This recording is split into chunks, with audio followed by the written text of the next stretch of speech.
Bird flu అంటున్నారు బయట, మరి చికెన్ ఎగ్స్ లాంటివి అసలు మనం తినొచ్చా అనేసి నన్ను పర్సనల్ గా వచ్చి క్వశ్చన్స్ అడుగుతున్నారు అనమాట. అయితే ఇలాంటి బర్డ్ ఫ్లూ ఏంటంటే డిఫరెంట్ బర్డ్స్ నుంచి హెన్స్ కి వచ్చే ఛాన్స్ ఉంటుంది. వచ్చినాక అవి చనిపోయినాక మనము ఆ ఒక్క చికెన్ ని తినొచ్చా, లేదా ఆ బర్డ్ ఫ్లూతో డెఫినెట్లీ ఆ వైరస్ వచ్చినాక కోడ్లు అనేది చనిపోతాయి, అలాంటివి మనం తినొచ్చా అనేది ఇక్కడ డౌట్.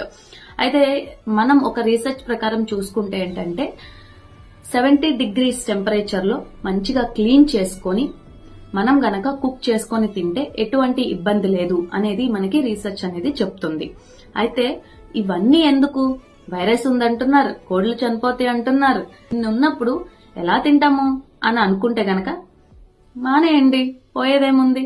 ఫ్లూ తగ్గిందాకా కొన్ని రోజులు చికెన్ తినకుండా ఉండండి. వేరే ప్రోటీన్ సోర్సెస్ ఉన్నాయి కదా మనకి, పనీర్, టోఫు అండ్ పల్సెస్, ఇలాంటివన్నీ కూడా మంచిగా యూటిలైజ్ చేసుకొని మీ యొక్క డయట్ అనేది ఫాలో అవ్వండి.